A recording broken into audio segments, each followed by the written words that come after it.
This is a true story. I am a 19-year-old girl who lives in Ontario, Canada. This happened a while ago, though I don't remember the date. It was summer, though, around 8 or 9 in the morning. I live near a beautiful wide river, and for years it's been a place where I go to just hang out. One of those days, I was sitting with my feet in the water while looking around at the scenery. I had probably been there for a little over 30 minutes when, out of the corner of my eye, I saw something move. I turned to look, and there, across the river, was a person. At least I thought it was a person, peeking out from behind a line of trees. I couldn't tell if it was a man or a woman, though my impression was of someone masculine.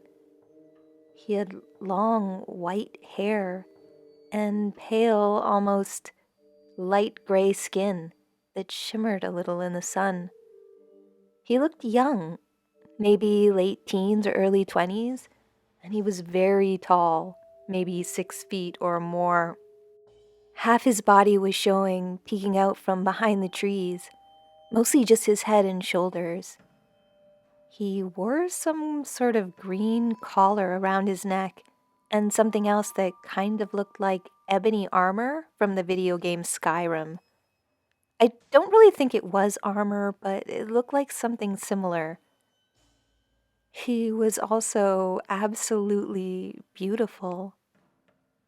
At first, I really thought he must have been one of those people who have really crazy body modifications, but that didn't ring true. There was nothing artificial about this man. I can't describe in words just how stunning he was. When I'd originally turned to look at him, he kind of seemed to shy back behind a tree a little bit, while still looking at me from across the river. I'm grateful that I wasn't too far away from him because I was able to see him clearly enough. I saw him shift a bit, and then he vanished behind the tree before peeking out on the other side. He did this for a few minutes, peeking out, hiding, then peeking out again.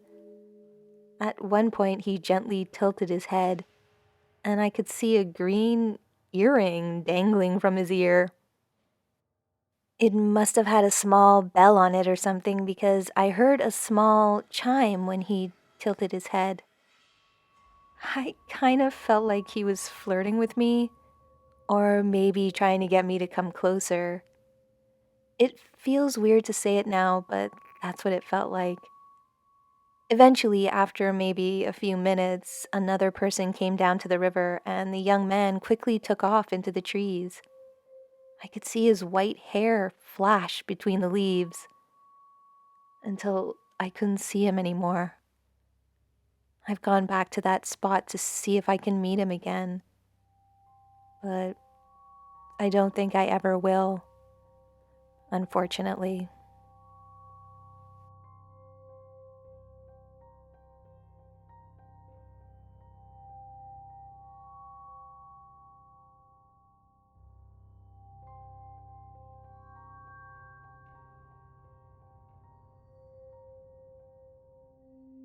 Following the start of the pandemic, at the end of April, I was planning on going on my first date with a guy over a video chat. That night, I slept restlessly. I was excited because restrictions and weird timing aside, this was my first date ever. Now, this was that time of year where spring was just getting going. I woke up extra early the day of the date, and the sun coming through my bedroom window seemed extra bright and summery. Through my grogginess, I dimly thought it was weird how vibrant everything looked, and then I fell back to sleep. Or at least I think I did. What happened next really didn't feel like a dream. It felt like I was between awake and asleep, and even more, like I was still up in post-sleep euphoria, staring out my window, even though I knew my body was lying in my bed. I had the sensation of my mind floating out the open window and into my front yard. And I remember standing in front of this one hedge we have next to a lilac tree that's always been my favorite. In the yard, I walked to the area with the hedge and the tree, and I noticed two things. One, everything seemed far more vibrant and lush than normal for this time of year, or at all, really, except on the nicest summer day. And two, there was someone standing against the wall of the hedge. He was wearing an all brown leather outfit that brought to mind the Middle Ages. He had a bright red beard, his body type was tall and lean, and his face looked weathered as if he was approaching middle age, but was still handsome. Instead of eyebrows, though, he had a thick brown brow ridge that spread into two massive light brown ram's horns that I mistook for branches at first, because in the V-shaped space between his horns perched a small gray sparrow. When the satyr, which I'll call him even though it didn't occur to me at the time that that's what he was, saw me, he gave me a jovial smile. After a second of thinking it was a little weird, I noticed a disarming feeling and decided to just roll with the situation. I approached the satyr and we spoke. I don't remember what we talked about or what his voice sounded like. That part is a bit hazy, but I caught the sense of the conversation, and I remember him smiling and chuckling at something I said a couple times. At some point, the satyr brought out a wooden pan flute that was a slightly different color than his horns and started playing it. This song sounded like something you'd hear on an old calliope or maybe glass harmonica, and it echoed and resonated in an otherworldly manner. It was a very simple tune, but it also was the most strangely beautiful thing I'd ever heard. I think my Fey guest knew how I was reacting to the music, because when he finished playing, he held out the pan flute to me with a questioning look that I'll call a raised eyebrow, if he had had any. I did my best to mimic the tune, which came out surprisingly easy after a few tentative notes. And when I finished, he smiled a bit wider in an almost unsettling way. And then I woke up. The date went well, and even with all the restrictions, we ended up dating for about a year before breaking it off because of the long distance and trouble committing. I'm a practicing occultist, so I have a bit more experience with weird than most people, and more knowledge of folklore and mythology than most. So after the breakup, I started to look back at the satyr encounter with more serious eyes. I was sure of a few things. One, satyrs are known to be drawn to new love, or romance or expressions of lust. Two, judging from what I remembered, it was almost certain that my satyr guest was a member of the Seelie or summer court of fairies. And three, all fairies love to make bargains. I started to wonder if, when I had taken that flute and played it, I had actually made some kind of bargain with the satyr. Like maybe my relationship could only last a year and a day or something like that. Since that breakup, I have failed to start a new relationship, and something seems to be missing from my ability to connect. I've since gotten a pan flute, though it's a plastic one, and I'm a little nervous about using it for this, but I'm pretty sure if I go out to the spot from my dream, and I play a version of the song I played in that dream, that was somehow not a dream, it'll count as paying my debt to the satyr, and I'll be able to pursue other relationships again. I don't blame the satyr, though honestly, the whole situation seems like a kind of lost in translation thing you see sometimes in lore. where a fairy tries to help someone and it has unforeseen consequences because humans and fairies just work differently. And my relationship was good while it lasted, but I don't want it to be my first and only relationship. I hope that I can undo whatever bargain I inadvertently made. I guess the lesson here is that uninformed kindness can go as wrong as something done out of spite. And you just never know where the fairies are concerned.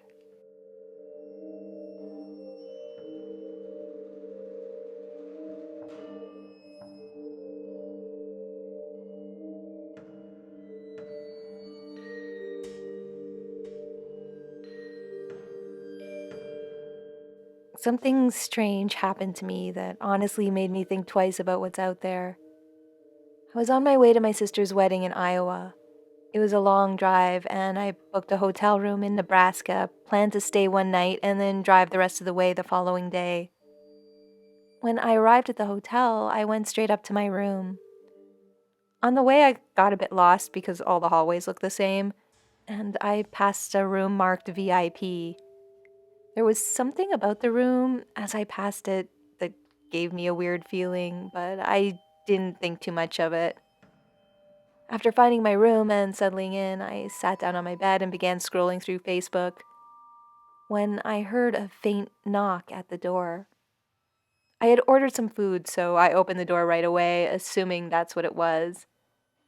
Instead, a man who obviously did not work for the hotel stood before me.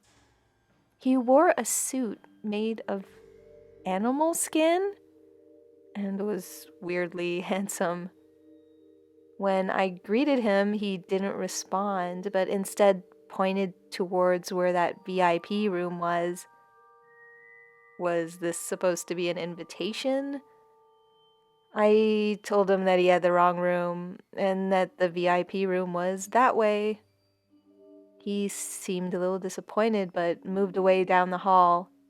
As he left, I realized something else was off about him. He had no shadow. Freaked out, I shut the door and locked it. Nothing else unusual happened after that, and I checked out the next morning and drove the rest of the way to the wedding. Once there, I was chatting with my brother when he told me something strange had happened to him on the way to the wedding. He said he had encountered a beautiful woman in the hotel he was staying at who seemed otherworldly. She had asked him for help finding a particular room. He turned around for a second, and when he turned back, she was gone. A photo was lying on the floor where the woman had been standing. He picked it up and walked up and down the hallways looking for the woman, but never found her. He still had the photo. When he showed it to me, my heart stopped. It was a photo of a beautiful woman and the same man in the animal suit I had encountered the night before. I don't know what to think of this or what it might mean, but the whole thing had me pretty rattled. I really want to know what was going on in that VIP room. Who knows? In my imagination, the man I met and the woman my brother met were really trying to find one another, but couldn't. It's almost like we stumbled upon a tiny slice of some tragic fairy love story. I only wish I knew the rest of it.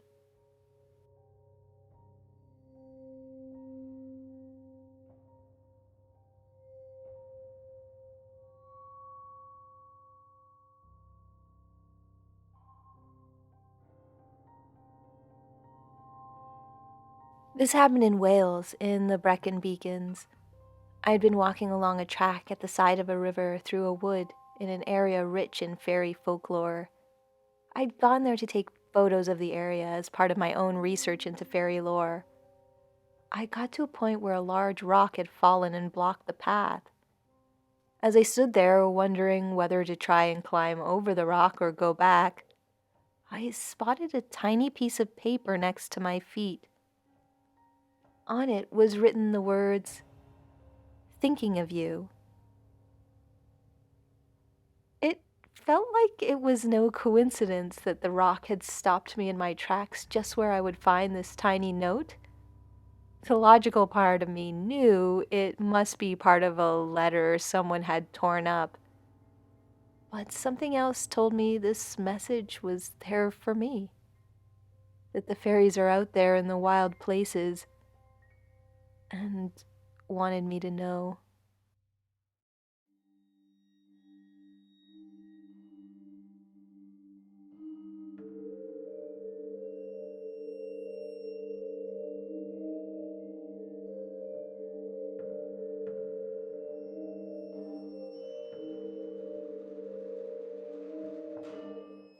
So, this is actually my friend's story that she gave me permission to share. I'll try to keep it as close to how she told me and her point of view. So, I'll start speaking from her point of view now. I was about 15 years old, heading to the family cabin like we do every year during the summer. The cabin was deep in the woods, fairly big and well kept and modern, with electricity, running water, and Wi Fi. My siblings tended to stay inside during our stay here, while I liked to explore the woods. It was fun for me, and I made friends with the local wild animal population by giving them food whenever I went out. I found this super nice, tiny clearing that had a boulder with a flat top in the middle of it. There was only space in the clearing for that rock and about a foot of flowers that surrounded it. Obviously, I made that place my hideaway and went there often to just relax and let out whatever thoughts came to my mind. I often spoke to the trees that were around me and listened to the breeze that rattled their leaves as if in reply.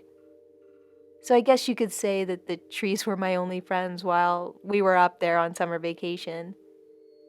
It made me sad to think that there were people out there that would intentionally harm trees by carving crude things into their bark, or would illegally deforest entire sections for money. I often wondered if the trees felt things like pain. Anyway, one afternoon, I was sitting on the boulder in the clearing, talking to the trees like I usually did, and I noticed a mountain lion and her cubs prowling around the area. I wasn't too worried about getting attacked, though maybe I should have been, and just continued as if they weren't there, and they did the same. Dusk had come and turned the sky a beautiful mix of colors. I was just about to head back home when I felt like something was wrong. Everything had gone quiet, the type of quiet that makes your instincts feel like there's a predator around, watching you. I glanced around until I spotted a strange shape in the shadows of some trees. As I stared, something slowly came into view. It was hard to tell what it was at first, but eventually I realized it was a man. And not just any man. He was so handsome that I thought he might have been the protagonist or ultimate villain in a fantasy novel. He had long, whitish hair, and his eyes seemed to shift in color. He was staring at me. I stayed silent, waiting for him to say or do something, when he finally spoke. "I'm told you're one of the good ones," he said. I didn't know what to make of that. He started to approach me, and now that he was in more of the dying sunlight, I could see that the clothes he was wearing were very odd, almost as if they were made in a way that required no sewing, with leaves and vines. There was also a strange shimmer to the clothing as it slightly changed color in the light, but that could have been my imagination. As he moved towards me, it was obvious to me that he wasn't human, but something else. I was too frightened to move. When he was close, he pulled something from his pocket and handed it to me. "Here," he said, in a melodious voice. He handed me the thing he had pulled out and placed it in my hand. It was a ring made out of wood. It was intricately carved and had an acorn as the main decoration in the middle of it. It was quite gorgeous and nice to look at, but at the same time, I felt it was something I should not accept. I looked back up at him to try to politely decline it, and he was looking at me straight in the eyes. I felt paralyzed with this unknown fear of being in the presence of this man and couldn't move, let alone speak. "I trust to see you again one day with that ring on," he said. With that, he smiled and disappeared into the shadows of the forest. It didn't take long for me to snap out of whatever trance I was in and make a run for the cabin. It was dark by the time I got there, and hurriedly I went up to my room to go over what had just happened. I was going through every scene in my mind, hardly believing that it had actually happened while pacing back and forth. I like to look things up on mythical creatures since I like fantasy. And even when going through every fantasy creature that I know of, only one kept sticking in my mind: the Fae. I knew they weren't really kind little fairies like Tinkerbell or whatnot. I knew that there were certain rules to follow if a person should meet one. A big one is not accepting anything given to you by a fairy, a rule that I had broken, though not on purpose. The ring was still in my hand. It was like I couldn't drop it the whole way home, and even now, as I was thinking about it to get rid of it, it was like it was sticking to me like a second skin. Finally, I was able to put it in a drawer, and eventually I fell asleep. The next morning, I woke up and something tumbled off my chest and onto my lap. It was the ring.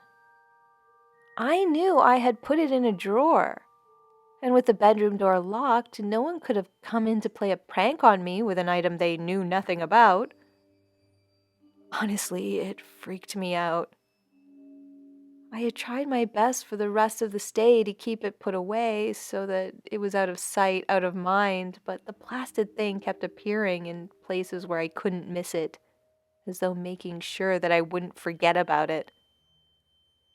Eventually, I started to keep it on a chain around my neck, and it never pulled a Houdini ever again. It seemed that as long as it was somewhere on my person, nothing weird would happen. I didn't go back to my clearing for a long while after that, and I never saw that guy again, no matter how many vacations we took there. I kind of get the feeling that I won't until I actually put on that ring. But I never want to find out what will happen if I do. I've heard stories of people being spirited away into the Fae realm and either never coming back, or if they do, so many years have passed that their family is long dead and something about themselves has been irreversibly changed, like they aren't even human anymore. Anyway, that was roughly the end of my friend's story. I tried to get a picture of the ring that could even slightly look like the one she showed me. I would have used an actual picture, but any photos that had that ring in it didn't want to develop, or the data on a digital camera would be corrupted for that picture only. She said that was one of the reasons she kept it on a long chain under her shirt. I've included a link with something slightly similar to that ring, but her ring has a real acorn and the band is wooden with tiny, intricately carved designs all over it. So that's her story. Whether you want to believe it or not, I do believe my friend. What do you think? Was it really a fae she met in the woods? I'm kind of tempted to try and find out myself since she has invited me to go on a vacation up there. Maybe I'll take her up on this offer next time it comes around and find out for myself. Though I do wonder if finding out for myself would really be a good thing.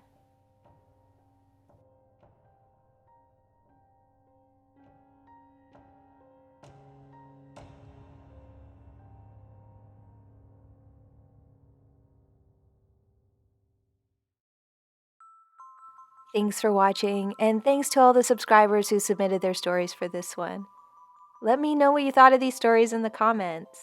If you have a story to share, you can check out my website at scaryfairygodmother.com. Link in the description. It has a spot where you can submit your stories, comments, questions, or suggestions for future videos. You can also sign up for my mailing list there, which will have updates about my upcoming novel, which is coming now very soon. Should be in the next few months. I'm really excited about it, and we'll be telling you guys more very, very soon. As always, special thanks to all my supporters on Patreon and anyone who has joined the channel or made a one-time donation through PayPal or Ko-fi. I really appreciate you guys so much and the support you are giving this work. If you like this content and would like to support it, please check out my Patreon page and the other support options in the description below. The stories in this video came courtesy of subscribers and the Fairy Census, so thanks to everyone who submitted. The stories were edited for dramatic and narration reasons. If you would like to read the original Census stories, please find the link to the Fairy Investigation Society in the description below. Don't forget to leave a comment below, like, share, and subscribe if you're new. It really helps the channel when you do that, and hit the bell to receive notifications of new videos. And until next time, this has been a visit from your scary fairy godmother.